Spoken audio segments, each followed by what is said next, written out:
आयोजक समिति भले आयोजन करा रही, पर इसमें सबसे बड़ा अगर कोई क्रम है तो मेरी जीजियों ने जो शंकर जी को एक लोटा जल चढ़ाया था उसका पुण्य दिल्ली वालों को प्राप्त हुआ।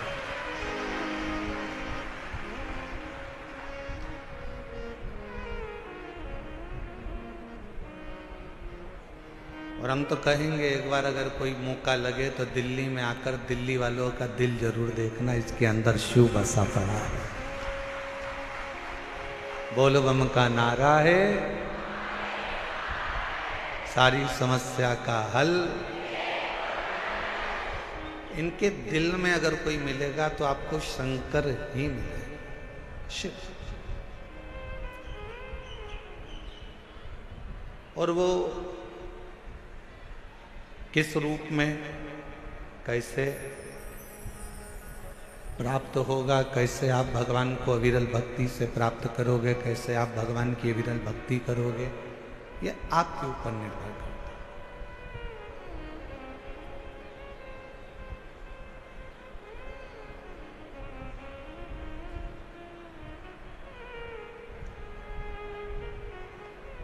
अभी हम आ रहे थे तो थोड़ा सा ट्रैफिक का जाम था। कुछ माताएं रिक्शे में से उतर कर बोली, क्यों गुरुजी तुम भी जाम में फंस गए?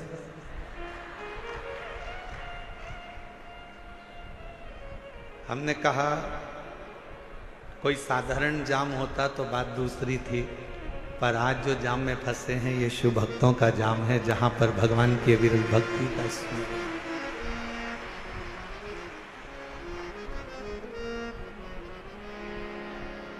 उसको पाने की एक ललकता, जितने दिल से दिल्ली वालों आप शिव महापुराण की कथा को श्रवण करोगे, ये निश्चित है मेरा शिव आपको खाली नहीं भेजेगा। आपकी भक्ति शिव के प्रति। और मैंने तेरे ही भरोसे बाबा, तेरे ही भरोसे हवा विच उड़ती जवानी, बाबा डोर तो छड़ी कटी जवानी, भोले मैं तेरी कदम, शंभु मैं तेरी कदम, हवा विच उड़ती जवानी, बाबा डोर हटो छड़ी कटी जवानी। शिव केवल एक भगवान ही नहीं, शिव केवल एक देवता ही नहीं, शिव हमारे शरीर में जो सांसें चल रही है, जो धड़कनें निकल रही है, जो श्वास हमारे शरीर में प्रतिदिन चल रही है, वही शिव है, वही शिव।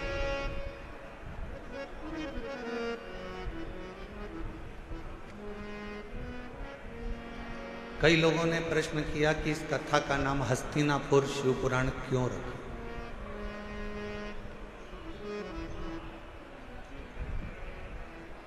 आपने कई कथा सुनाई, कहीं का नाम नंदी रखा, कहीं पर आपने देवी के ऊपर, शक्ति के ऊपर, शिव के ऊपर, गणेश के ऊपर कथाओं का स्मरण करा। पर दिल्ली में जो कथा हो रही है इसका नाम हस्तिनापुर शिव पुराण क्यों रखा?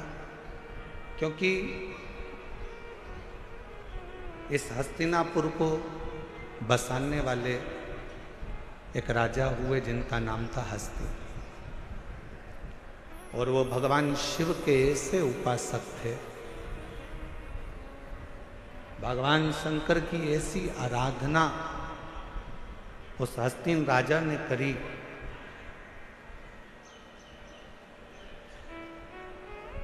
कि स्वयं शिव उस राजा के कल्याण के लिए इस पृथ्वी पर अपना चरण रखकर उस राजा के कल्याण के लिए इस भूमि पर आ जाते।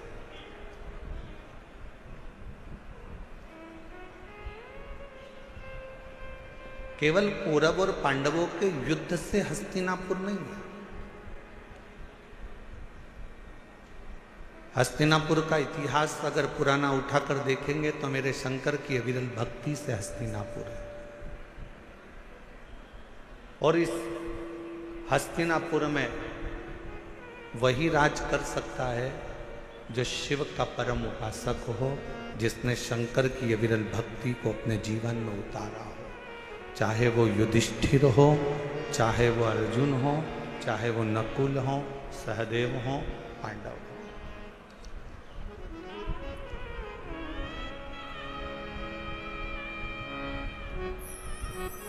ये हस्तिनापुर शिव महापुराण की कथा जो दिल्ली के निरंकारी मैदान में चल रही है, इसमें हम विदुर जी की धर्मपत्नी जो शिव की उपासक थी, विदुर जी महाराज जो शिव के उपासक थे, अर्जुन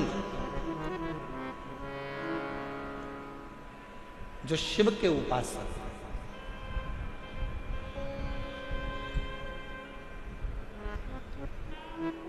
गुरु द्रोणाचार्य ने अपने 105 शिष्यों को बुलाया, 100 कौरव 5 पांडव। शिक्षा का पहला दिन था और शिक्षा का जो पहला दिन होता है वो बड़ी परीक्षा का दिन होता है। कथा का जो पहला दिन होता है बड़ी परीक्षा का दिन होता है। बहुत सारी विघ्न आते हैं, बहुत सारी तकलीफें आती हैं, बहुत सारी समस्या आती है।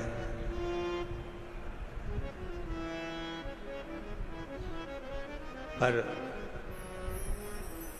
हमने एक चीज देखी है दिल्ली प्रशासन की, जो अभी हम लोग आते आते देख रहे थे कि यहाँ के कलेक्टर महोदय हों, यहाँ के कमिश्नर महोदय हों, यहाँ के आईजी डीआईजी हों, यहाँ के टीआई हों, यहाँ के एसपी हों, एसएसपी हों, यहाँ का एक एक प्रशासनिक बल हमने देखा कि पूरे कथा के पंडाल पे ही नहीं, पूरी रोड पर भी व्यवस्था में लगा हुआ था। एक बार यहाँ के कमिश्नर महोदय, यहाँ के IG DIG, collector, SP, SSP, TI जितने भी यहाँ पर लगे हैं उनके लिए जोरदार ताली की गर्जना करो कि हम सही कहें तो हम जब यहाँ आए तो हमने तो सोचा था कि 2 दिन के बाद शिव भक्त ज़्यादा संख्या में आएंगे, परंतु आज की नज़ारा देखकर तो ऐसा लगता है कि कल तेरा क्या होगा कालिया, उसमें कहा।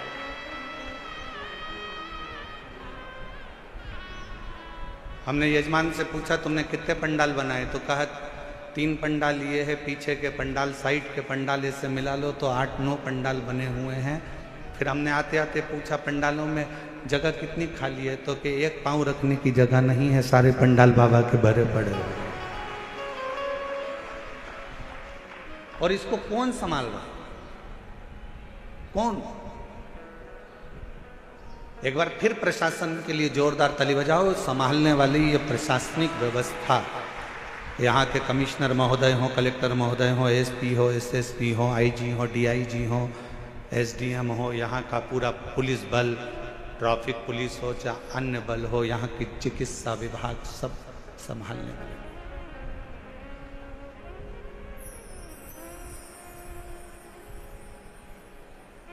शिव तत्व पहला दिन परीक्षा का होता है और बहुत परीक्षा देना पड़ती है। 105 गुरु द्रोणाचार्य के शिष्य सामने आकर खड़े हो गए, बाल्यावस्था थी, बैठ गए। खबर मिली कि इनको शस्त्र की शिक्षा देंगे।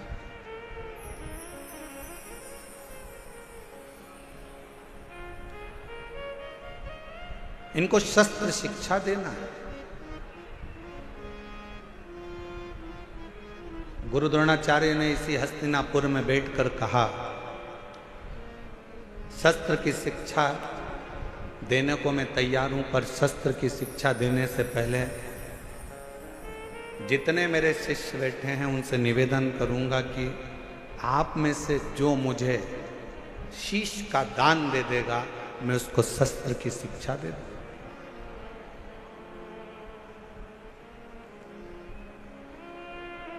जितने कौरव बैठे थे वो सारे के सारे उठकर चले गए कि शस्त्र की शिक्षा नहीं चाहिए, अगर सिर ही कट जाएगा तो शस्त्र किस काम का।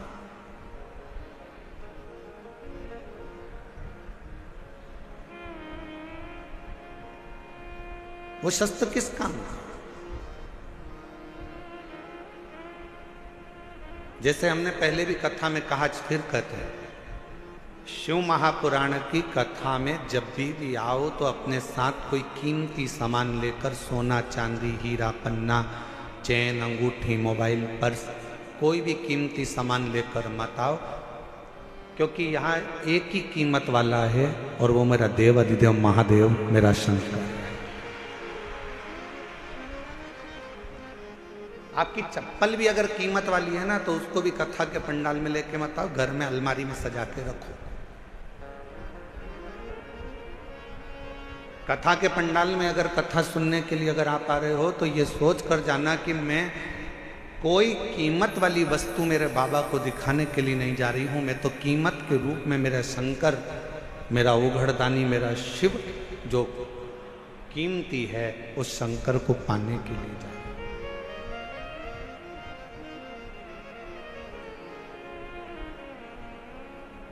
हम चेन पहने हैं, बार बार अपना ध्यान चेन पर जाएगा। हम अंगूठी पहने हैं तो अंगूठी पर जाएगा। हम हमारे कोई चप्पल रखी है तो चप्पल पर जाएगा। हमारी कोई सुंदर वस्तु है तो उस पर जाएगा। आपका ध्यान यहाँ नहीं जाना चाहिए, आपका ध्यान तो शिव में, शंकर शिव।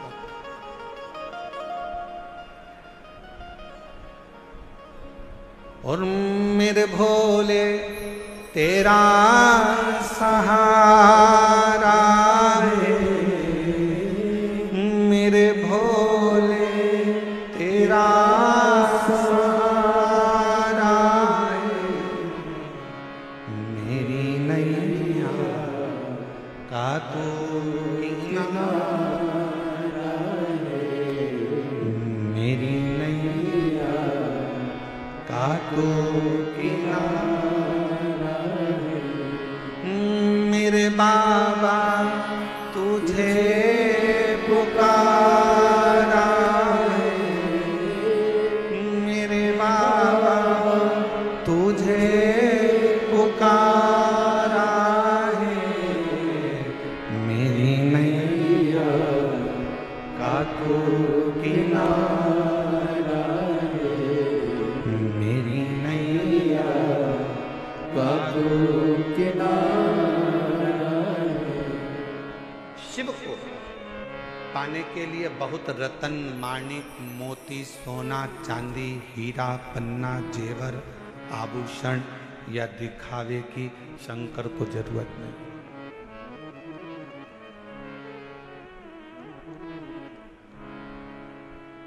तुम्हारे धन की भी शंकर को जरूरत नहीं।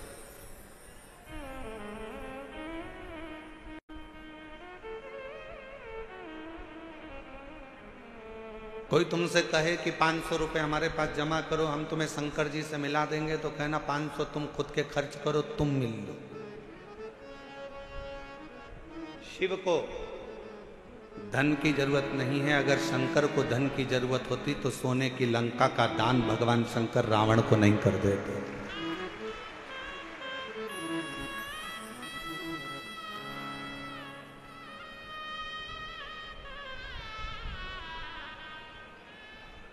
शिव को तुम्हारे वैभव की जरूरत नहीं है कि तुम दिखावा करो कि मैं शंकर जी को 1.25 लाख बेलपत्र चढ़ाऊंगा, 50 लीटर दूध चढ़ाऊंगा, या शिव जी को मैं इतना इतना 56 भोग लगाऊंगा। शिव जी कहते मुझे तुम्हारा वैभव भी नहीं चाहिए। क्या करूंगा तुम्हारे वैभव का? फिर किसी ने कहा मैं शंकर भगवान को एक एसी के कमरे में, एसी के महल में भगवान शिव को रखूंगा, तो शिव को तुम्हारा एसी का रूम भी नहीं चाहिए।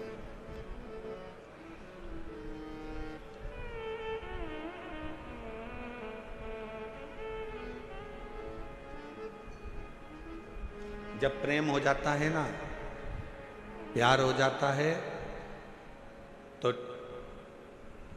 छोरी छोरे से कहती है, लड़की लड़के से कहती है कि आप और हम तो एक टूटे हुए झोपड़े में भी रह लेंगे अगर प्रेम है तो, और प्रेम नहीं है तो करोड़ों का महल भी बेकार लगता है। शिव भी यही कहते हैं, आपका अगर प्रेम है शंकर जी के प्रति, आप शिव जी को अपना मान लिए हो कि ये मेरा पिता है, ये मेरा बाबुल है, ये मेरा बाप है। अगर तुमने मान लिया कि शिव मेरे पिता हैं, मेरे बाबुल हैं, मेरे पिता हैं, तो फिर महल की जरूरत नहीं पड़ेगी। शिव तुम्हारे दिल में निवास करेंगे, वो दिल कैसा भी हो, वो हृदय कैसा। ना उसको वैभव चाहिए, ना उसको धन चाहिए, ना उसको दौलत चाहिए। तुम्हारी संपदा से भी उसको कोई मतलब नहीं।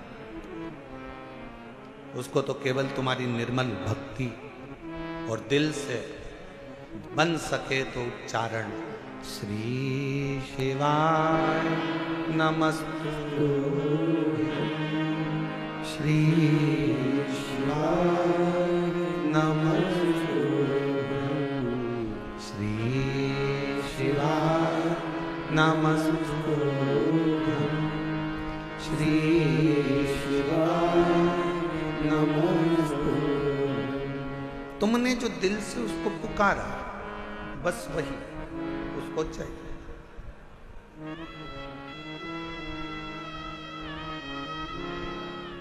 कोई दिखावा,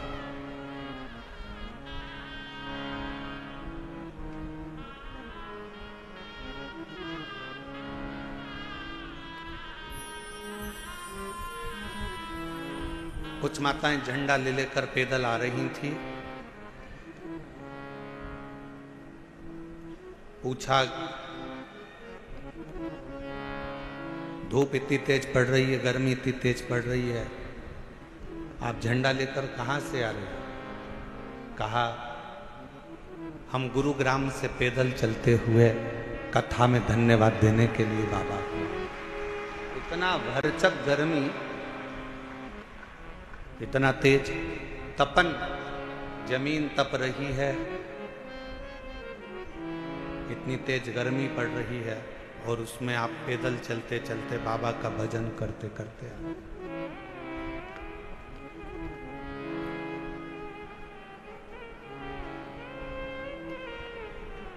शिव कथा कह रही है, भगवान शंकर का संवाद कह रहा है। पहला दिन परीक्षा का होता है। गुरु द्रोणाचार्य ने शस्त्र की शिक्षा देने से पहले परीक्षा करी है। कहा, ये पांडव और कौरव मेरे 105 शिष्य यहाँ पर बैठे हैं, इसमें से जो मुझे शीश का दान देगा, शस्त्र की विद्या उसी को सिखाई जाए। शीश का दान मतलब क्या?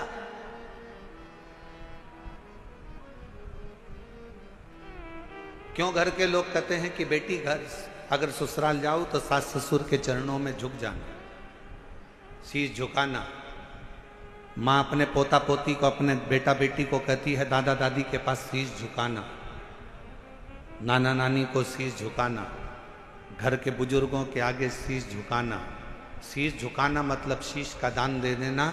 शास्त्र कहता है शीश का दान का मतलब ये होता है कि आप अपने भीतर का अहंकार उनके चरणों में डाल दिए हो और आपके अंदर अहंकार बचा नहीं है, आप उसके हो गए। अभिमान आपने त्याग दिया, अहंकार आपने छोड़ दिया। कई कई लोग कथा में भी आते हैं तो शीश का दान नहीं कर पाते, अहंकार को छोड़ नहीं पाते। तुम मुझे पहचानते नहीं हो, तुम मुझे जानते नहीं हो, मैं अब भी फोन लगाती हूँ, देखो अब भी मुझे जगह मिलेगी, अब भी फोन लगाती हूँ। और उसको क्या मालूम कि कथा में आई है तो यहाँ तो नेटवर्क मिलता ही नहीं है। जहां जहां शिव महापुराण की कथा होती है वहां नेटवर्क ही नहीं लगता। क्योंकि वहां एक ही नेटवर्क चलता है, वो शंकर जी का, बाकी के सारे नेटवर्क फेल हो जाते हैं। मैं अभी फोन लगाती हूँ तो मुझे जानते क्या हो, मैं बैठूंगी आगे, मैं अभी फोन लगाती हूँ। बस हम तो कहते कभी कभी उनसे भी सीखा करो जो तुरंत कहते अब भी फोन लगाती हूँ, 1 मिनट नहीं लगेगा और मेरी गाड़ी छूटेगी, अब भी फोन लगाती हूँ, 1 मिनट नहीं लगेगा और मैं आगे बैठूंगी। ऐसा ही बल तुम्हारे अंदर होना चाहिए। अब भी श्री शिवाय नमस्तुभ्यम बोलती हूँ और मेरा शंकर मेरे पर कृपा करेगा, ये निश्चित है, ये निश्चित है। और जिस दिन आपके अंदर ये बल आ गया ना कि मेरा शंकर, मेरा उघड़दानी, मेरा त्रिकालदर्शी, मेरा कैलाशी, मेरा अविनाशी, मेरा शिव मेरे साथ में है, मैं उसको पुकारूंगी, वो मेरा सुनेगा, मैं उसको आवाज दूंगी, वो सुनेगा। उस दिन सर्वश्रेष्ठ सब कुछ।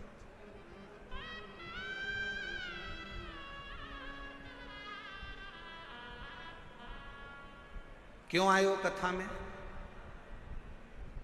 अपना अपना एसी का कमरा छोड़कर, जम के बोलो जरा, अपने अपने घर का कूलर, एसी, पंखा, एसी की गाड़ी, डनलप का गद्दा, सोफा सेट सब छोड़कर कथा में गाड़ी भी दूर रुकी, पैदल पैदल धूप में चलते चलते कथा के पंडाल में पहुंचे।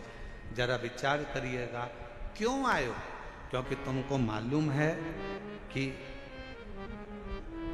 मैं 12 ज्योतिर्लिंग की यात्रा करने नहीं जा सकती, पर अगर मेरे नजदीक में शिव महापुराण की कथा हो रही है, वहां जाकर पहुंच गई तो 12 ज्योतिर्लिंग का फल हमें प्राप्त हो। मेरा शिव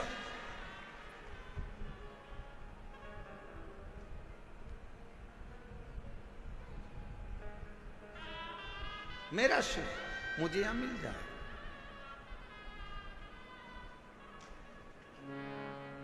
मेरा शंकर मुझे यहां मिलेगा।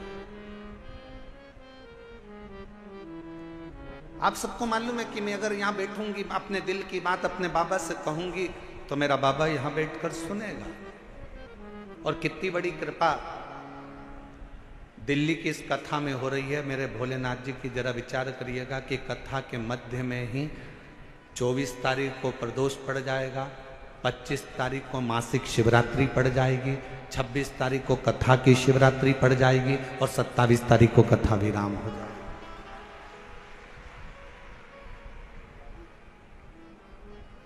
अब कितनी पुण्यता है।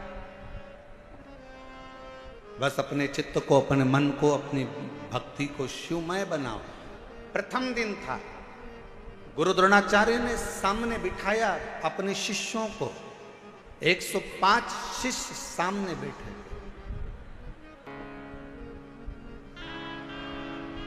और गुरु द्रोणाचार्य ने सामने बैठे हुए 105 शिष्यों से कहा कि तुम में से जो शीश का दान देगा वो शस्त्र विद्या सीख सकेगा।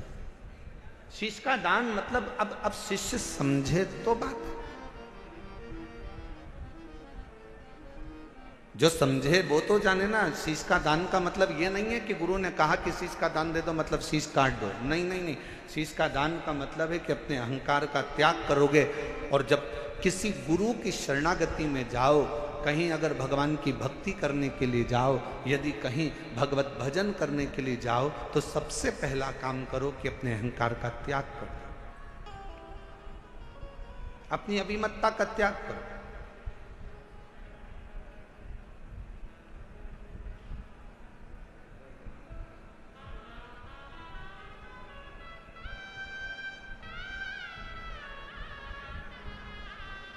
कल हम देख रहे थे बहुत बड़ी बड़ी बिल्डिंग है दिल्ली में बनी है, इतनी बड़ी बड़ी बिल्डिंग है बनी, इतना बड़ा बड़ा मकान बना, इतना बड़ा बड़ा मकान बना। तो हमारे साथ में जो हिमांशु पंडित जी थे वो कह रहे थे, गुरुजी कितनी बड़ी बड़ी बिल्डिंगें बनी हैं। हमने कहा अपने शहरों में या अपने छोटे छोटे पुराने पुराने गाँव हैं, उसमें बड़ी बिल्डिंग भले नहीं होती थी पर बड़े मकान जरूर होते थे। और उस मकान में और यहाँ के मकान में एक बहुत बड़ा अंतर है। वहाँ के मकान मौन रहकर बन जाते थे और यहाँ के मकान लोन लेकर बन जाते हैं।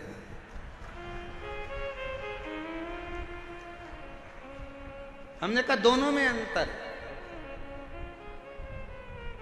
गांव का मकान कैसे बनता है? जम के बोलो जरा सब। लोन लेकर। कैसे बनता है? मौन रहकर गांव का मकान बन जाता था। और शहर में अगर मकान बनाना है, बहुत बड़ी बिल्डिंग बनाना है, तो यहाँ मौन रहने से नहीं, बैंक से लोन लेने से मकान बन पाता। बहुत अंतर है दोनों में।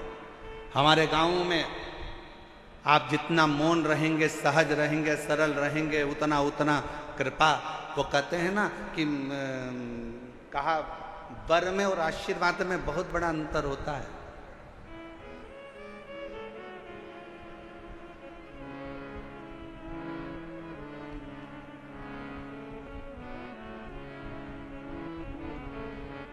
लंकापति रावण ने क्या मांगा था? शिवजी से वर मांगा था। वर मांगा।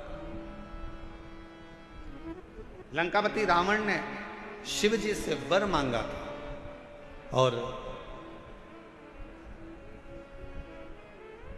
हिरण्यकशिपु ने क्या मांगा? तो कहा कि भगवान से वर मांगा था।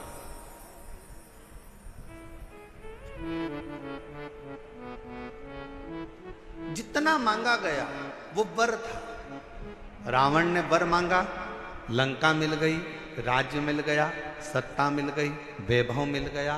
पर धीरे धीरे एक दिन लंका के राजा रावण को भी प्राण त्यागना पड़ा, छोड़ना।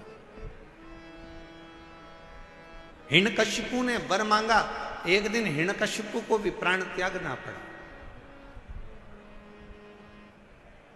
और आप सबसे निवेदन है, शंकर जी के मंदिर में जाकर कभी वर मत मांगना कि भगवान मुझे ये दे दो, भगवान मुझे वो दे दो, भगवान मुझे ये प्रदान कर दो, भगवान मुझे ये प्रदान कर दो। तुम शिव जी के मंदिर में अगर एक लोटा जल चढ़ाने के लिए जाओ तो शिव महापुराण की कथा कहती है कभी शिव के मंदिर में जाकर वर मत मांगना, क्योंकि वर मांगोगे तो एक दिन वो वर समाप्त हो सकता है। शंकर जी के मंदिर में जाकर कहना बाबा मुझे आपका आशीर्वाद दे दो, क्योंकि वर समाप्त हो जाएगा पर आशीर्वाद कभी समाप्त नहीं होता, कभी समाप्त नहीं।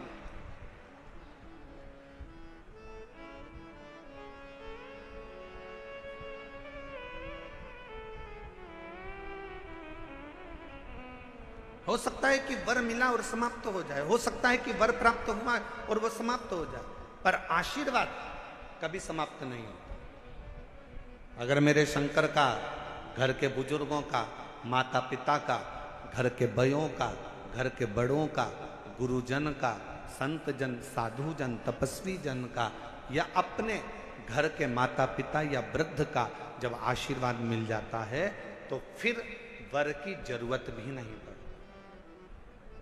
मांगो उससे कि देना हो तो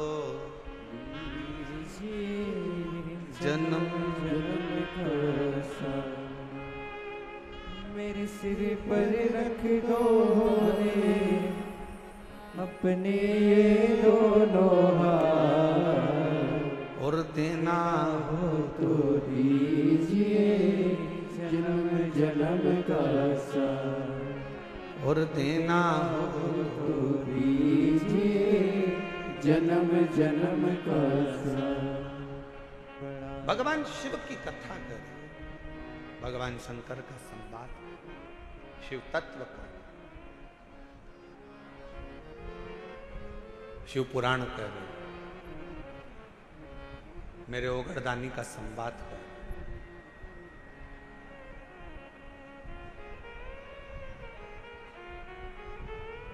शीश का दान दीजिए। गुरु द्रोणाचार्य ने कहा कि जो शीश का दान दे देगा, जो शीश,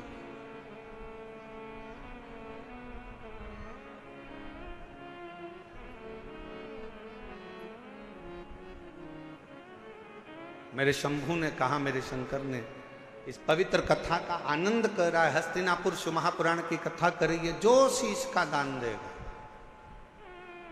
वो मुझसे शस्त्र विद्या सीख लेगा।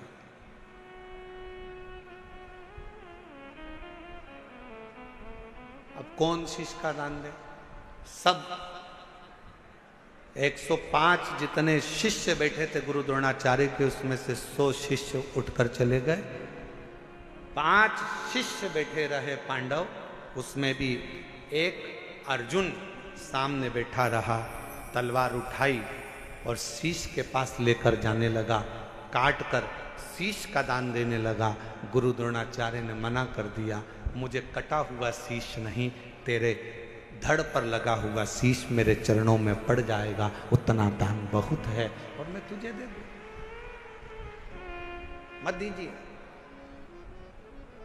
शंकर भगवान को तुम्हारा धन नहीं, वैभव नहीं, सत्ता नहीं, दौलत नहीं, शिव जी को केवल तुम्हारा एक लोटा जल शिव को समर्पित कर दो। एक लोटा जल भी नहीं हो तो 3 बार ताली बजा दो, वो भी नहीं है तो मुख से बम बम बोले बोले, ये भी नहीं बोल सकते तो मुख से हर हर महा, इतना कर सकते।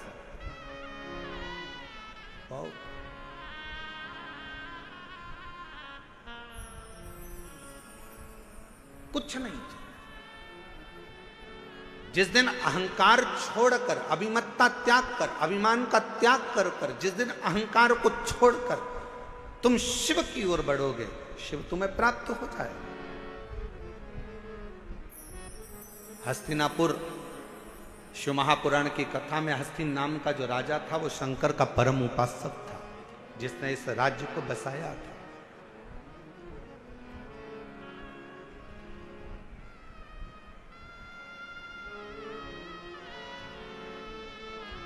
एक शिव भक्त क्या कहता है, अभी कथा में कहा कि वर मत मांगो, आशीर्वाद मांग लो।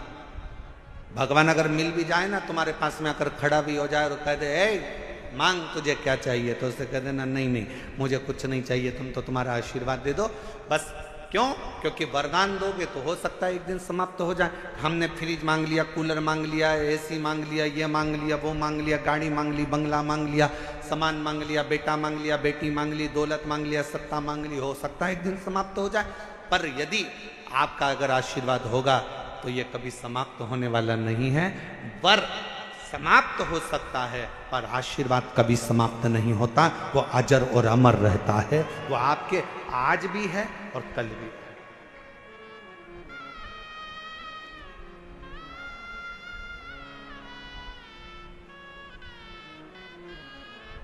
इसीलिए कहा कि तेरी कृपा का क्या है भरोसा, कब किस पर हो जाए जरा सी हम पर कर दो।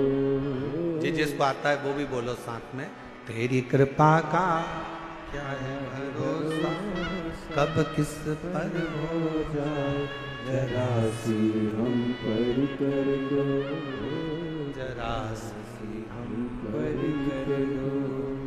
पापी हो चाहे जितना उसका भी बाबा उद्धार किया, उद्धार हुआ।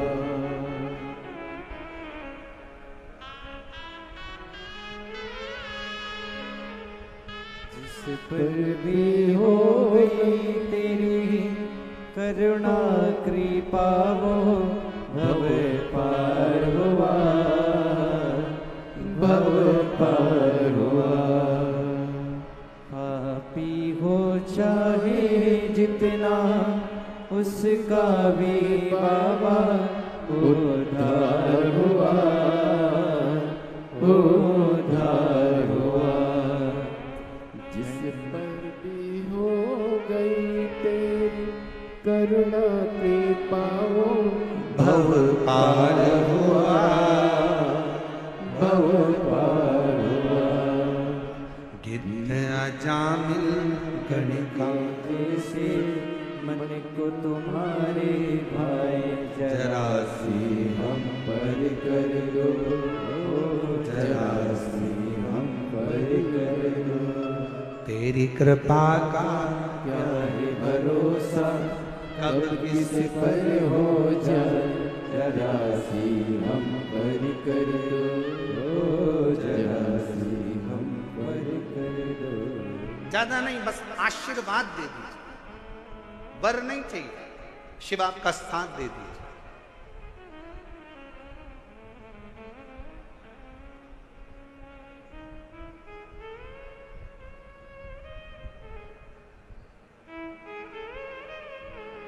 एक कथा आती है,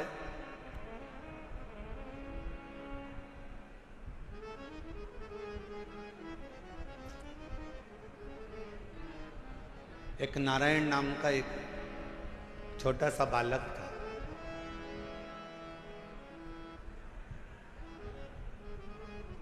सोमवार अष्टमी की कथा है, आप लोगों ने पढ़ी भी होगी, स्मरण में भी होगी। एक नारायण नाम का छोटा सा बालक है जिसकी अवस्था 7 वर्ष की,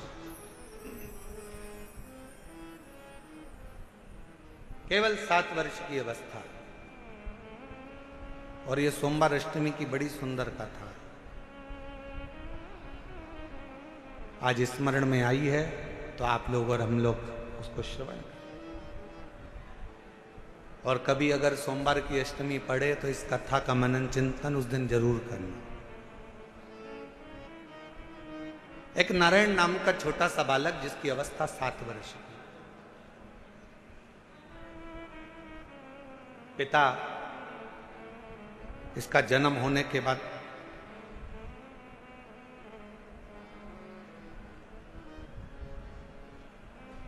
किसी गलत मार्ग में चले गए और किसी अन्य स्त्री के साथ रहना चालू कर दिया। नारायण अपनी मां के साथ में रह रहा है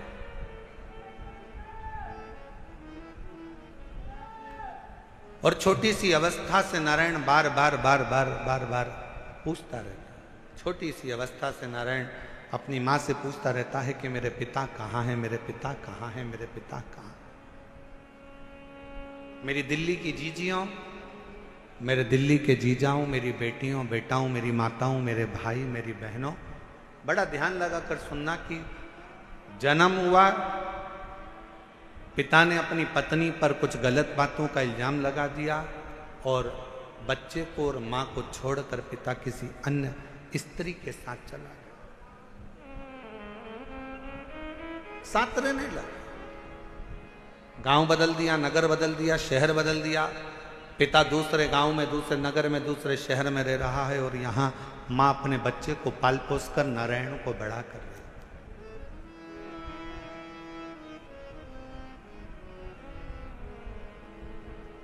छोटा सा बच्चा जैसे जैसे बड़ा हो रहा है, छोटा सा बच्चा जैसे जैसे बढ़ता जा रहा है, वैसे वैसे अपने पिता के बारे में पूछता जा रहा है। मां मेरे पिताजी कहाँ हैं, मां मेरे पिताजी कहाँ हैं।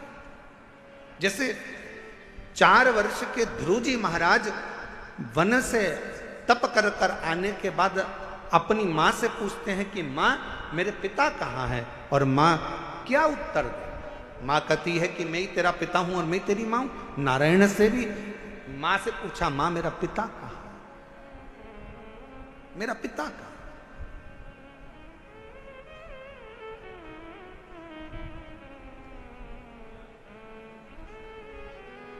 एक दिन गुस्से में आकर मां ने कह दिया,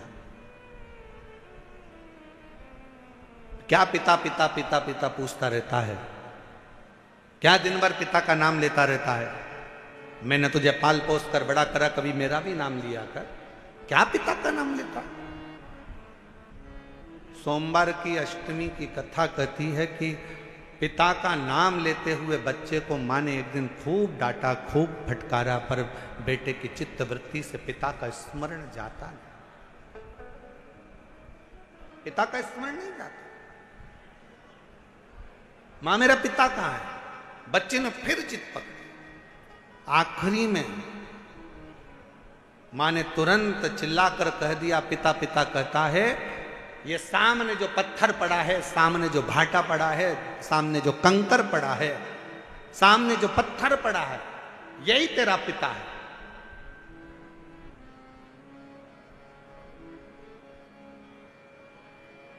मेरे पिता का नाम क्या है। मां ने कह दिया, तेरे पिता का नाम तो वो देव अधिदेव महा।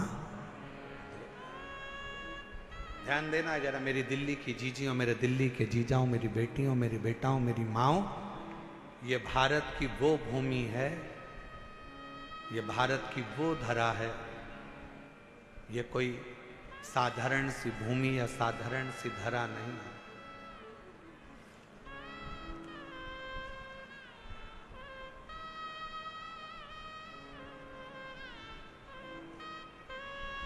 7 द्वीप, 245 देश और 4200 धर्म हैं पूरी दुनिया में। 7 द्वीप, 245 देश और 4200 धर्म पूरी दुनिया में है। और उसके बाद भी अगर आपका जन्म भारत की भूमि पर हो जाए और उसके बाद भी आपका जन्म सनातन हिंदू धर्म में हो जाए तो भगवान को धन्यवाद देना कि तूने मुझे अच्छे कुल में पैदा किया।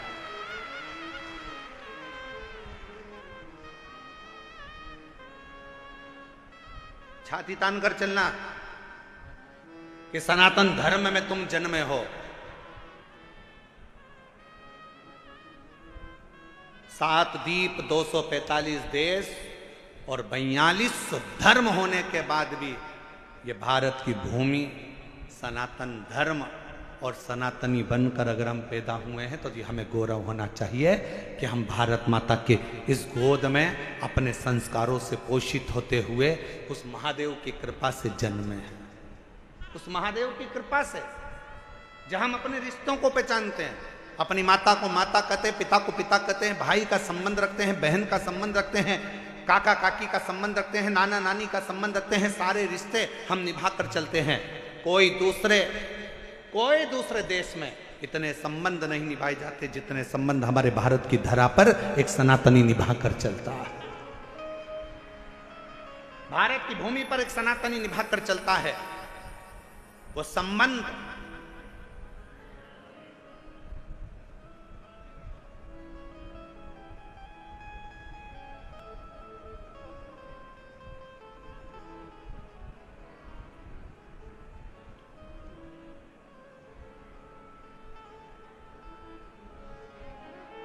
और कोई अच्छे संबंधी तो हैं तुम्हारे?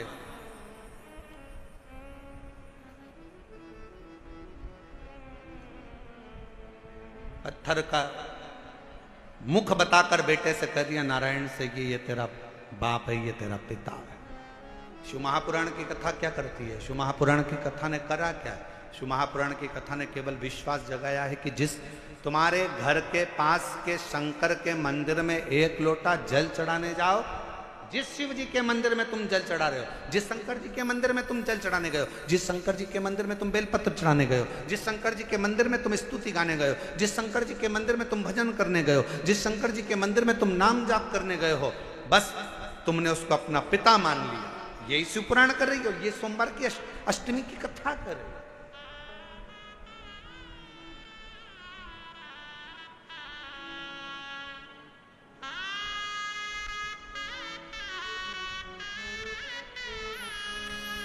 यही संबंध है हमारे, ये रिश्तेदार।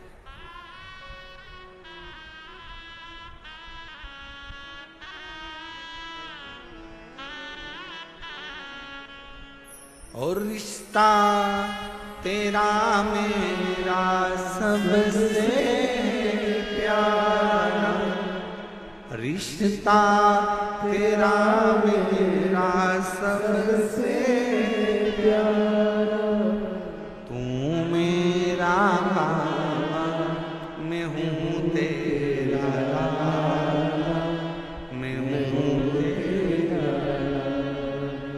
तू मेरा बाबा मैं हूँ तेरा लाला, मैं हूँ तेरा। यही संबंध। नारायण ये पत्थर, ये सामने जो शिला पड़ी है, ये पत्थर पड़ा है, ये कंकर पड़ा है, ये भाटा पड़ा है, यही तेरा पिता है। क्या नाम है? बता दिया, इसका नाम देवाधिदेव महादेव। बता दिया। घर के कई माताओं ने अपने बच्चों को भेज दिया, 1 लोटा जल लेकर जाओ शंकर जी के मंदिर में जल चढ़ाओ। माँ वहां पर शंकर जी कहाँ है? तो कि ये जो शिवलिंग है यही शिव है, यही पिता है, यही सर्वस्व है। आज मैं हूं कल नहीं, आज संसार है कल नहीं, पर ये शंकर हमेशा रहेगा, तेरा साथ देगा। तो इस पे जल चढ़ा, समर्पित कर 1 लोटा जल।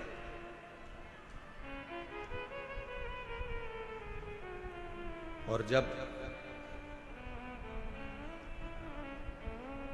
सिर पर अगर भोलेनाथ जी का हाथ हो तो फिर क्या दो? क्या?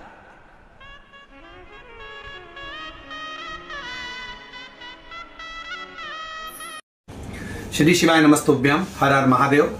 निरंकारी मैदान में जो 7 दिवसीय शिव महापुराण की कथा प्रारंभ हुई है, वह कथा कल प्रथम दिवस में आंधी तूफान आने के कारणवश द्वितीय दिवस की जो कथा है वो रोकी गई है, जिससे पंडाल व्यवस्था और अन्य व्यवस्थाएं अच्छे से हो जाएं।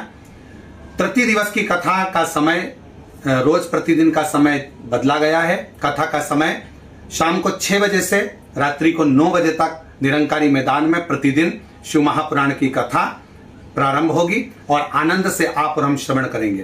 केवल 1 दिवसीय द्वितीय दिवस की कथा, आज की कथा को रोका गया है, जिससे पंडाल व्यवस्था और अन्य व्यवस्थाएं सुचारू रूप से हो सके और सारी व्यवस्थाएं अच्छी हों। आंधी तूफान के कारणवश जो पंडाल नीचे गिर गए थे उनको सुचारू रूप से ठीक किया जाए।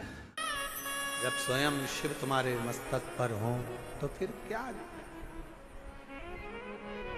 पितु भोले बाबा गौरा मैया, पितु भोले बाबा गौरा मैया, फिर क्यों फिकर करे मैया, तेरे कटेंगे कष्ट तमाम, फिकर फिर क्या करना, तेरे कटेंगे कष्ट तमाम, फिकर फिर क्या करना, क्या करना फिर क्या करना, क्या करना फिर क्या करना, क्या करना फिर क्या करना, क्या करना फिर क्या करना, तेरे सिर पर भोलेनाथ, फिकर फिर क्या करना, तेरे सिर पर भोलेनाथ, फिकर फिर क्या करना, दोनों हाथों से भोलेनाथ, फिकर फिर क्या करना, तेरे सिर पर भोलेनाथ, फिकर फिर क्या करना, ओ क्या करना फिर क्या करना, क्या करना फिर क्या करना, ओ क्या करना फिर क्या करना, क्या करना फिर क्या करना, तेरे सिर पर भोलेनाथ, फिकर फिर क्या करना, तेरे सिर पर भोलेनाथ, फिकर फिर क्या करना। शंभो।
शंकर श्री गौरा मैया, चित्र होने वाला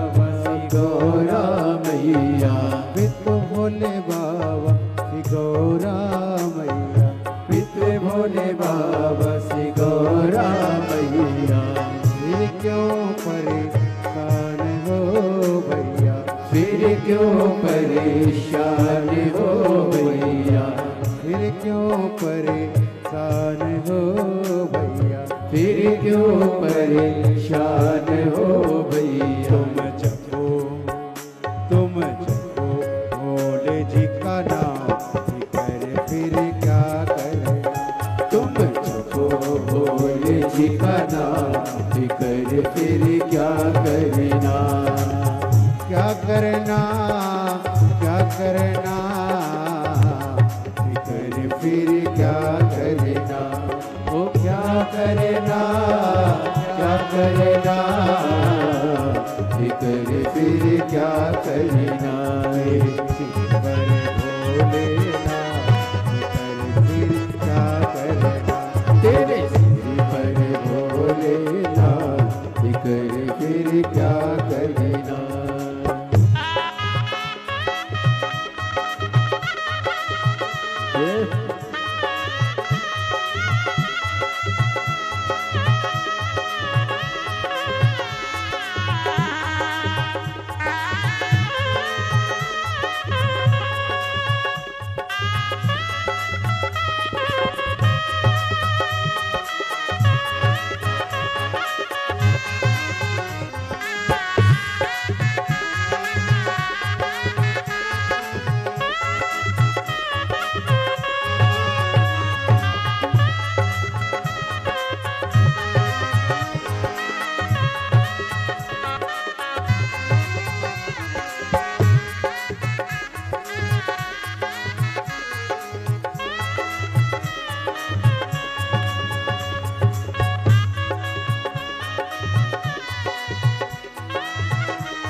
जो सत सता कथा शिव संगी, जो जन शिव कथा सत्संगी, जो जन शिव कथा सत्संगी, जो जन शिव कथा सत्संगी। जिनके सहायक श्री बजरंगी, जिनके सहायक श्री बजरंगी, जिनके सहायक श्री बजरंगी, जिनके सहायक श्री बजरंगी। हो अविरज बदना, फिकर फिर क्या करे। अविरज बदना, फिकर फिर क्या करना। क्या करना, क्या करना, फिकर फिर क्या करना। ओ क्या करना, क्या करना, फिकर फिर क्या करना। तेरे सिर पर भोलेनाथ, फिकर फिर क्या करना। तेरे सिर पर भोलेनाथ, फिकर फिर क्या करना।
गुरुदेव ना भरो तुम, अब गुरुदेव ना भरो तुम।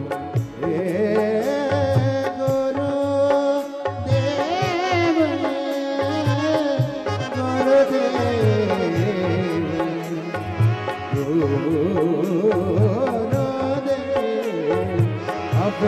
गुरुदेव आह भरो, अब गुरुदेव आह भरो, नहीं व्यर्थ परवाह करो, नहीं व्यर्थ परवाह करो, नहीं व्यर्थ परवाह करो, नहीं व्यर्थ परवाह करो। तुम रखो, तुम रखो, तुम रखो भोले जी का नाम, फिर क्या करें। तुम रखो भोले जी का नाम, फिर क्या करना। मेरे सिर पर भोलेनाथ, फिर क्या करना। वो तेरे सिर पर भोलेनाथ, फिर क्या करना। वो क्या करना, क्या करना, फिर क्या करना। वो क्या करना, क्या करना, फिर क्या करना। भोलेनाथ, फिर क्या करना। तेरे सिर पर भोलेनाथ, फिर क्या करना।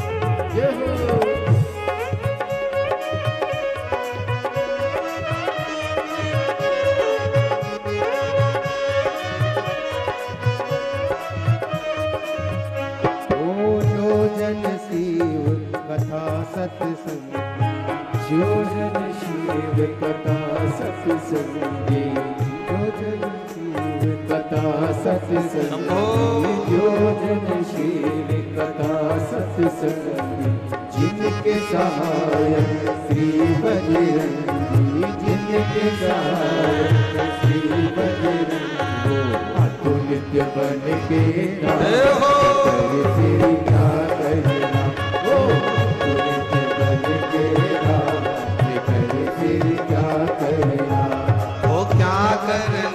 फिर क्या करना, क्या करना, फिर क्या करना। ओ क्या करना, फिर क्या करना, क्या करना, फिर क्या करना। तेरे सिर पर भोलेनाथ, कर फिर क्या करना। तेरे सिर पर भोलेनाथ, कर फिर क्या करना। ओ तेरे सिर पर भोलेनाथ, फिर क्या करना।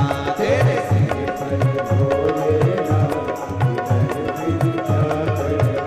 ओ तेरे मिट जाए कष्ट तमाम, कर फिर क्या करना। तेरे मिट जाए कष्ट तमाम, फिर क्या करना। ओ तेरे सिर पर भोलेनाथ, फिर क्या करना। तेरे सिर पर भोलेनाथ,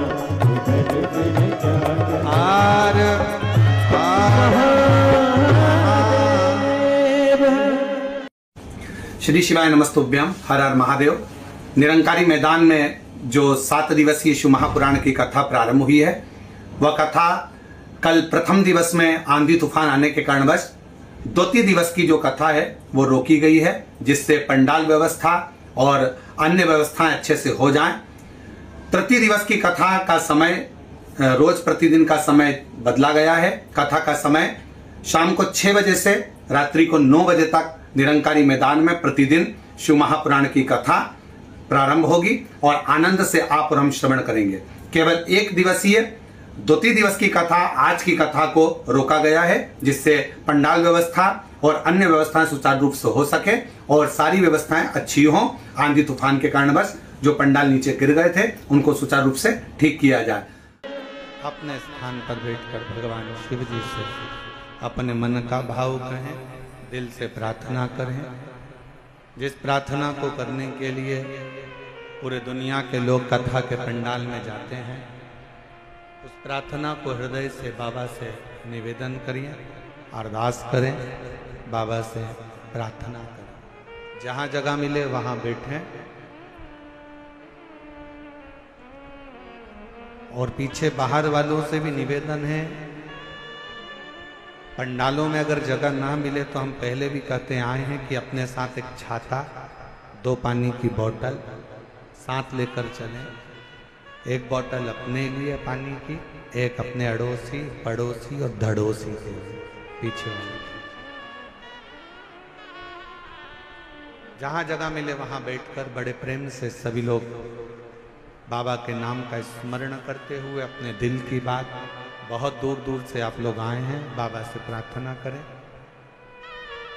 निवेदन करें। दिल्ली में पहली बार योग बना है, ये पवित्र शिव महापुराण की कथा पंडाल में श्रवण करने का संपूर्ण दिल्ली वासियों को बहुत बहुत बधाई है, संपूर्ण क्षेत्र वासियों को बधाई। साथ में बोलेंगे, जिनको याद है वो बड़े भाव से बाबा को पुकार।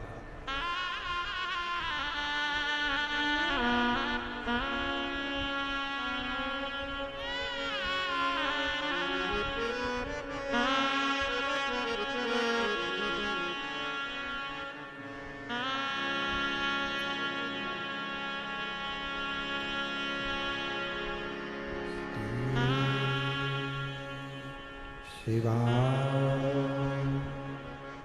नमस्तु श्री शिवाय नमस्तु श्री शिवाय नमस्तु श्री शिवाय नमस्तु श्री शिवाय नमस्तु। भोला सब दुख काटो ओ भोला सब दुख काटो। शिव शंकर जब तेरी मारा, भोले बाबा जब तेरी मारा, भोला सब दुख काटो ओ भोला सब दुख काटो।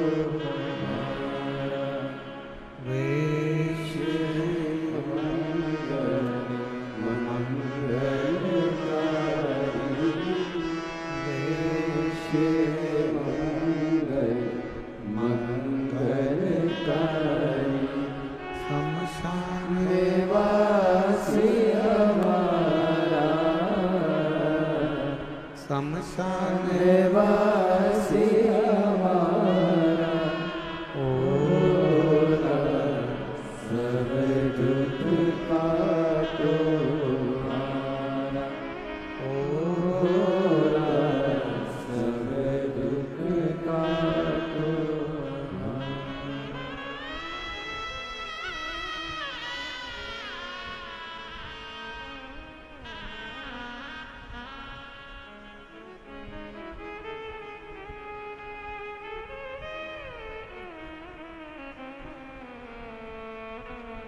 बाबा देवाधिदेव महादेव भगवान शिव, ओगड़दानी त्रिकालदर्शी कैलाशी अविनाशी शंकर, करुणा करने वाले दया सागर भगवान शिव की पवित्र कथा कर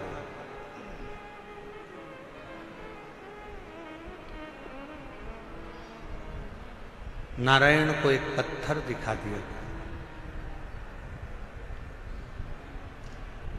क्या इस पत्थर में भी परमात्मा हो सकता है?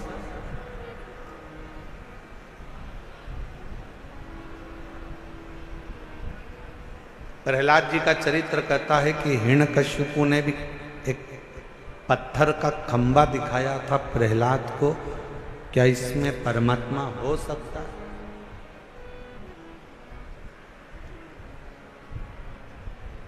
यदि विश्वास पूर्ण है तो शिव मिलता जरूर है। पूर्ण विश्वास अगर है तो शिव।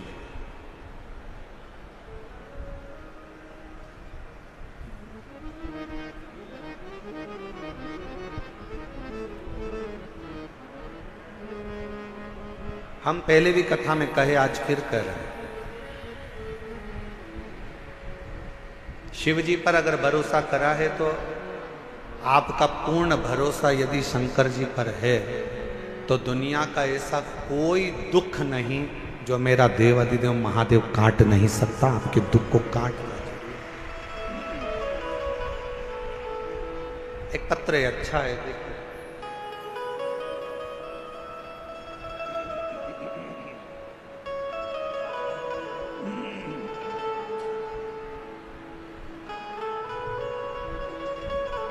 मेरा नाम पूजा शर्मा है, मेरे पति का नाम मनीष शर्मा है। मैं दिल्ली बुरारी संत नगर में रहती हूँ। मेरा मोबाइल नंबर ये है, अगर कहीं बैठे हों तो हाथ हिला सकती हैं। अगर कहीं बैठी हों तो हाथ हिला सकती हैं। और अगर साथ में बच्चा आया है तो लेकर आ सकते हैं। गुरुजी, मेरी शादी को 10 साल हो गए थे, संतान का सुख नहीं।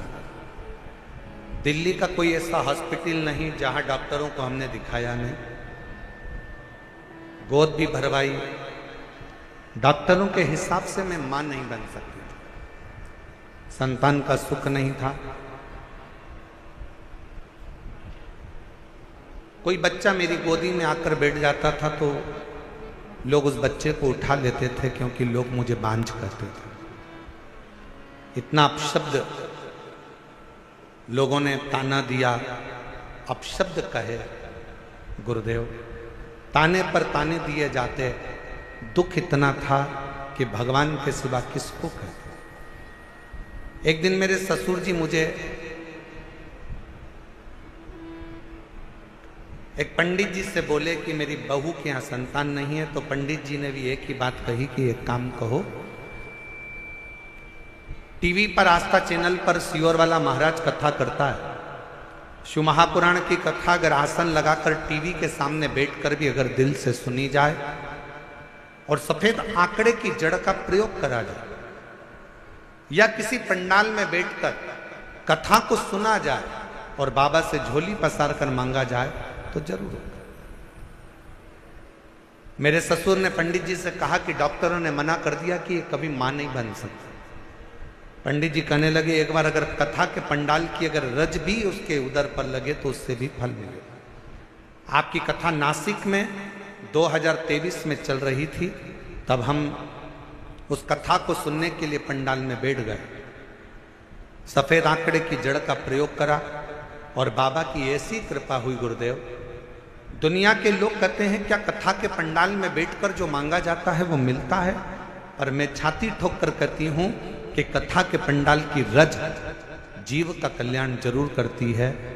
और 14 नवंबर 2024 को मेरे घर में 10 साल के बाद संतान की प्राप्ति। गुरुदेव, मैं मां नहीं बन सकती थी, क्योंकि मेरी रिपोर्ट में यह था कि मैं मां नहीं बन सकती, पर मेरे बाबा ने मेरे ऊपर कृपा करी। मेरे बच्चे का मैं फोटो भी लगा रही हूं, जो 14 नवंबर 2024 को मेरे घर में पुत्र रत्न की प्राप्ति 10 साल। और तेरी कृपा का भरोसा कब किस पर हो जाए, जरा सी हम पर करो। एक पत्र और अच्छा है।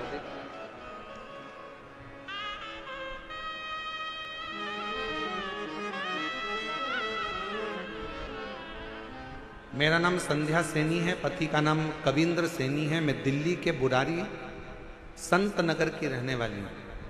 पत्र को आप लोग एलईडी पर पढ़ सकते हैं। एलईडी पर चढ़ रहा है पत्र? एलईडी नहीं चल रही है क्या? अच्छा, एलईडी नहीं चल रही।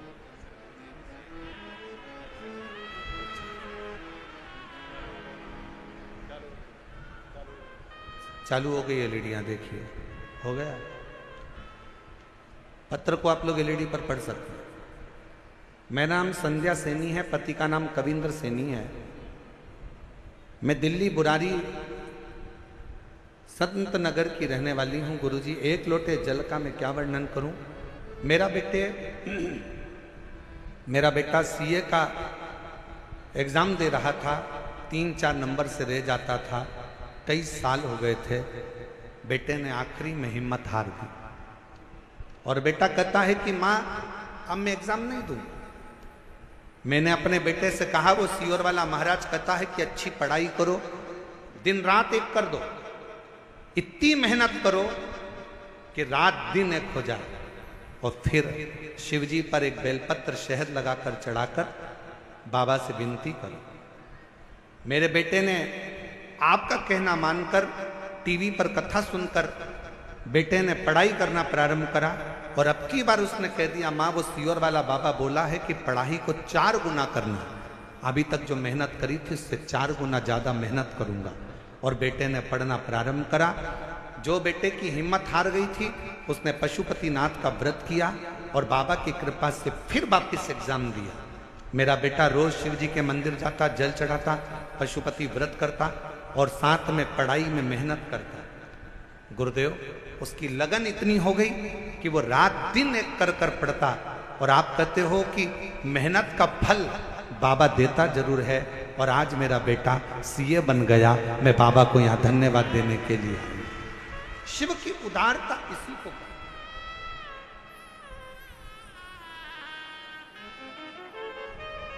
और तेरी कृपा का क्या भरोसा, कब किस पर हो जाए जरा सी हम पर कर दो, जरा सी हम पर कर दो। पापी हो चाहे जितना उसका भी बाबा उद्धार हुआ, उद्धार हुआ। जिस पर भी हो गई तेरी करुणा कृपा, वो भव पार हुआ, भव पार हुआ। आप जितने प्रेम से, जितने विश्वास के साथ, जितनी दृढ़ता के साथ, हम फिर निवेदन करेंगे मेरे बेटा बेटियों से, मेरे नवयुवक बच्चों से, मेरी बहनों से, मेरे जीजाओं से, मेरी बेटियों से निवेदन है, कभी हिम्मत मत हारो। एक कंपटीशन एग्जाम में बैठे हो, क्लियर नहीं हुआ, फिर वापस बैठो। दूसरा कंपटीशन एग्जाम क्लियर नहीं हुआ, तीसरा एग्जाम दो। तीसरा क्लियर नहीं हुआ, चौथा एग्जाम दो। अपनी हिम्मत को नहीं हारना। कभी ये मत कहना कि मैं ये नहीं कर सकता। तुम में से ही जितने बेटा बेटी यहां पर बैठकर कथा का रिस्पान कर रहे हैं, जितने टीवी पर कथा सुन रहे हैं, जितने आस्था चैनल पर कथा सुन रहे हैं, जितने फेसबुक के ऊपर कथा सुन रहे हैं, तुम में से ही कोई बेटा कलेक्टर बनता है, तुम में से ही कोई बेटी एसपी बनती है, तुम में से ही कोई कलेक्टर, कोई आईजी, कोई डीआईजी, कोई कमिश्नर बनता है।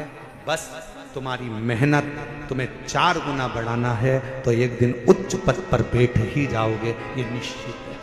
आपका परिश्रम, आपकी मेहनत, आपकी लगन आपको मंजिल तक पहुंचाएगा।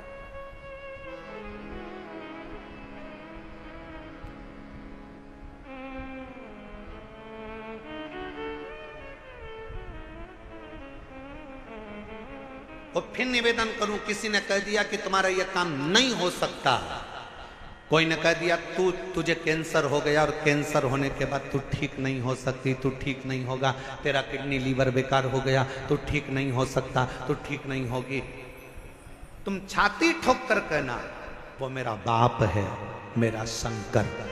एक दिन अगर कथा के पंडाल में बैठकर कथा सुनकर वहां की मिट्टी को मेरे शरीर पर अगर लगाई है तो मेरा बाबा मुझे ठीक कर कर ही रहेगा, ये निश्चित है, ये मेरा विश्वास। और देखो एक पत्र है,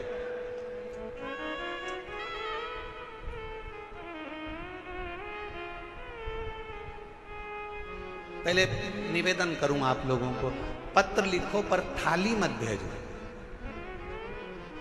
इन थालियों का हम क्या करेंगे? पत्र भेजो आप केवल, हम उस पत्र को हमारे हाथ में आएगा तो पढ़ेंगे जरूरी। थाली वाली को ना भेजिए आप। ये थाली अपने घर पर प्रयोग में लो, उपयोग में लो। ना थाली ना लोटा, कुछ नहीं, भगवान की भक्ति करो। और एक निवेदन और करें, बहुत सारा धन लेकर, पर्स में पैसा लेकर कथा के पंडाल में मत आओ। दिल लेकर कथा के पंडाल में आओ, तुम्हारा पर्स तुम्हारे घर पर रहो। दिल लेकर तुम्हारी चेन, अंगूठी, मोबाइल, मंगलसूत्र, बहुत सोने का सामान, हीरे का सामान लेकर कथा के पंडाल में मत।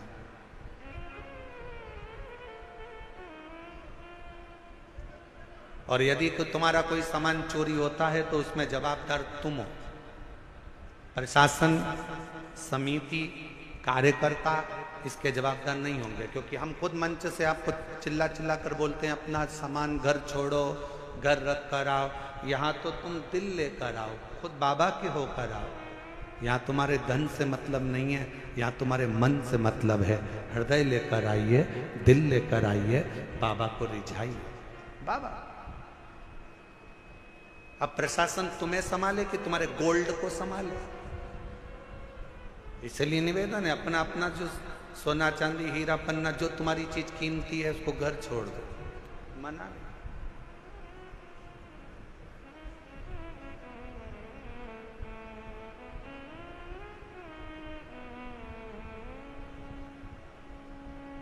एक पति ने अपनी पत्नी से कहा अमरावती में कथा में, तुम मुझे कथा में लेकर क्यों नहीं चलती? तो पत्नी अपने पति से बोली, सीवर वाले बाबा बोलते हैं जो कीमती चीज है उसको घर छोड़कर आओ। तो पति ने कहा कीमती चीज तो सोना चांदी होती है। पत्नी कहती है मेरी कीमत तो तुम हो, तुम इतने कीमती हो इसलिए तुम्हें घर छोड़कर कथा में चली जाती, तुम गोल्ड से भी कीमती हो। ये उसकी उदारता, ये उसकी कृपा, ये उसकी करुणा, ये उसकी दया है। एक पत्र अच्छा है।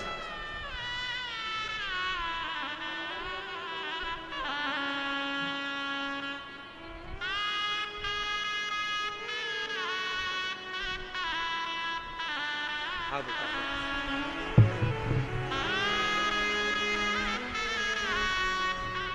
जब डॉक्टर ने मना कर दिया था कि तुम मां नहीं बन सकती, तब इस बेटी को गोद ले लिया था।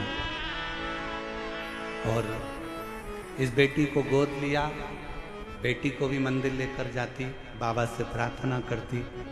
और डॉक्टरों ने तो कह दिया था कि तुम कभी मां नहीं बनोगी।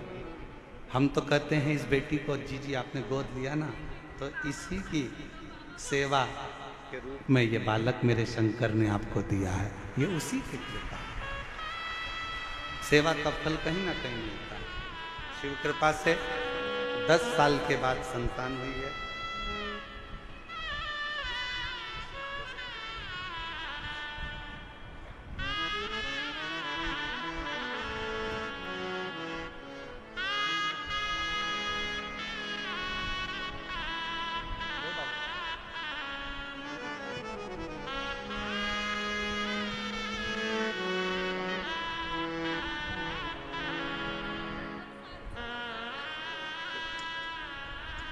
और तेरी कृपा का क्या है भरोसा, कब किस पर हो जाए, राशि हम पर कर दो, राशि हम पर कर दो। श्रीमती गीता देवी, पति का नाम श्री रविंद्र सिंह प्रजापति,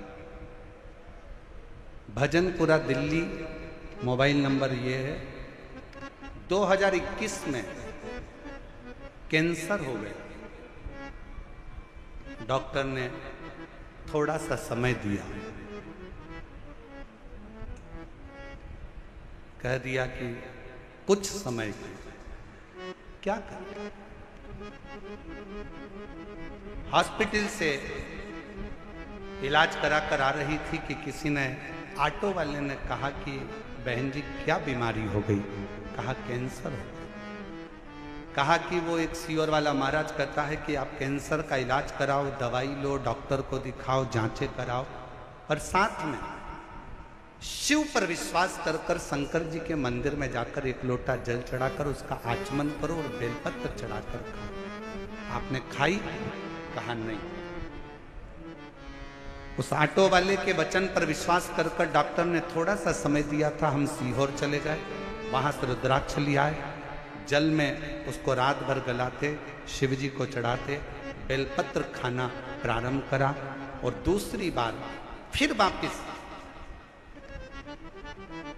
बाबा से विनय कर कर डॉक्टर को दिखाने के लिए गई, और बाबा से कहकर गई, बाबा डॉक्टर ने थोड़ा सा समय दिया है, अगर मेरा कैंसर ठीक हो गया 5 पंडाल बैठकर कथा सुनूंगी। और बाबा की कृपा से दूसरी बार जांच जब दिल्ली में कराई कैंसर हॉस्पिटल में, तो कैंसर पूर्ण तरह से स्वस्थ था। कैंसर ठीक हुआ। मैं कोसी कला गई, फरीदाबाद गई, ग्रेटर नोएडा गई, मेरठ गई, 5 स्थान पर मैंने शिव महापुराण की कथा सुनी और बाबा से प्रार्थना करी। आज मैं पूर्ण तरह से स्वस्थ हूँ। बाबा की कृपा से मेरी कैंसर की रिपोर्टें पूरी नील आई। मैं शिव क्या,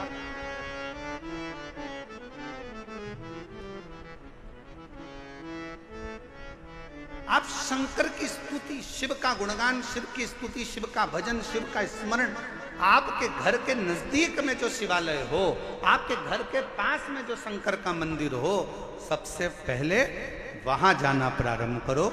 शिव जी को एक लोटा जल चढ़ाना प्रारंभ करो। हमारा निवेदन है, बहुत दूर जाने की तमन्ना में, केदारनाथ जाऊं मैं, अमरनाथ जाऊं मैं, यहाँ जाऊं, खूब जाओ, और पहले पास के शंकर के मंदिर में जाना चालू करो। जिस दिन मेरा शंकर तुम्हारा हाथ पकड़ लेगा, उस दिन खींच कर तुम्हें केदारनाथ और अमरनाथ बुला लेगा। उस दिन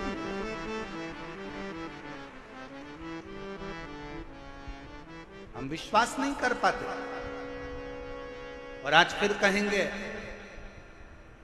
निरंकारी मैदान दिल्ली के इस पवित्र प्रांगण से कि आप लोग बड़ी दूर दूर से कथा श्रवण करने के लिए आए हो, मेरा बाबा तुमको क्या देगा।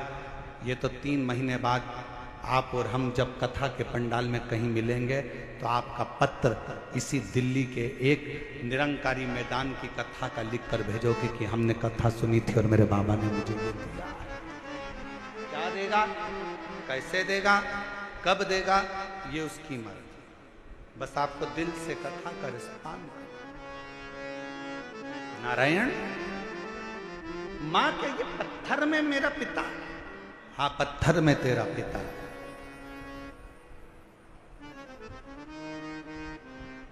ये शिला, ये कंकर, ये पत्थर मेरा पिता, हाँ मानो तो गंगा मां हूं, ना मानो तो बहता। आप मानो तो गंगा है, ना मानो तो बहता पानी।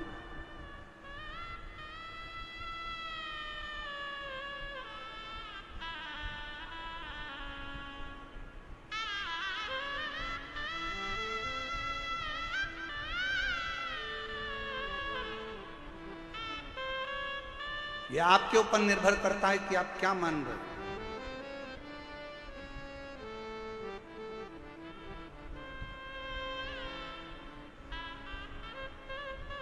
यह आपके ऊपर निर्भर करता है कि आप क्या मानकर चल रहे हो शिव को।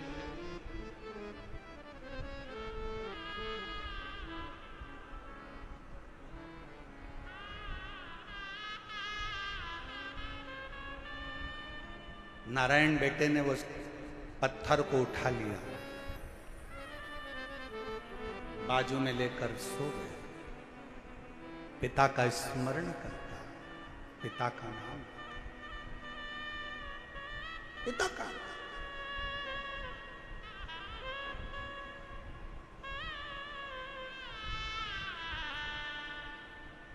कभी मौका लगे जिंदगी में, कोई भूखा है, प्यासा है, किसी को जरूरत है, उसकी हेल्प करें। हमने एक बात कही थी कथा में, आप लोगों के स्मरण में है कि नहीं है वो हमें को नहीं।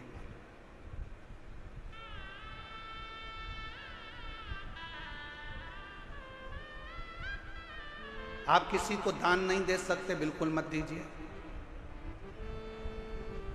आप किसी को 1 रुपया दान नहीं कर सकते, आप बिल्कुल मत करिए। आप अठन्नी नहीं दे सकते किसी को, बिल्कुल मत दो। शिव महापुराण की कथा कहती है, आप अपनी कमाई का 1 अंश भी किसी को दान नहीं कर सकते, बिल्कुल मत करो। दूसरे महाराज आपसे कहेंगे कि 1 अंश दान करो, पर हम कहते हैं बिल्कुल आपका मन नहीं है, बिल्कुल मत करो। पर अपनी कमाई का कम से कम 1 अंश अपने खुद के ऊपर खर्च तो करो। बेटा एप्पल का मोबाइल चला रहा है और बाप कमाते कमाते दुकान पर पूरी जिंदगी निकाल दिया, कीपैड में पूरा जीवन निकाल देता। बेटा जीन्स और टी शर्ट पहनकर घूमता है, बच्चे अलग अलग अलमस्ती में घूमते हैं, नई नई गाड़ियों में घूमते हैं, और बाप कमा कमा कर अपनी जिंदगी का 1 अंश जोड़ते जोड़ते मर जाता। आप अपने ऊपर तो खर्च करो। आप मत दो किसी को 1 रुपया। निवेदन है, आपके घर के अंदर आपके भाई, आपकी बहन, आपका परिवार, आपके रिश्तेदार कोई दुखी हैं, किसी को शिक्षा की जरूरत है, अपनी कमाई में से थोड़ा सा अंश निकाल कर किसी बच्चे को पढ़ाने का प्रयास करना। एक बार अपने बेटे को पढ़ाना और एक बार दूसरे के बेटे को पढ़ाना। जो दूसरे का बेटा पढ़ गया ना, तुम्हारे एहसान को जिंदगी भर नहीं भूल पाएगा। एक ना एक दिन तुम्हारे लिए आगे बढ़कर सामने। अपनी कमाई का 1 अंश निकालकर, कोई बीमार है, अपने परिवार में, अपने कुटुंब में, अपनी कॉलोनी में, अपनी सोसाइटी में, अपने मोहल्ले में, अपने क्षेत्र में कोई बीमार है, उसके लिए खर्च कर देखिए। मत दो किसी को 1 रुपया। किसी को देने की जरूरत नहीं, तुम्हारा पैसा तुम्हारे पास रखो, पर किसी जगह पर पहले तो अपने ऊपर खर्च कर कर देखो, फिर किसी अन्य पर जो तुम्हारे परिवार का अंश है, तुमसे जुड़ा हुआ है, कोई तो तकलीफ है तो उसकी तकलीफ को मिटाए। तकलीफ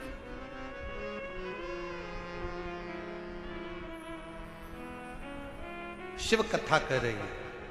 नारायण अपने भगवान शंकर के उस शिवलिंग को अपने पास में, कंकर को, पत्थर को अपने पास में लेकर सोता है। माँ भोजन देती है, अपने पिता को भोग लगाता है। माँ कोई वस्त्र देती है, अपने पिता को वस्त्र दे देता है। स्नान करने जाता है तो पात्र को रखकर उसी से स्नान उसको भी कराता है, वो खुद भी करता है। कभी कभी दिल कर जाता है तो उस कंकर को, उस पत्थर को नारायण अपने गाल से लगाकर याद कर कर रोता है।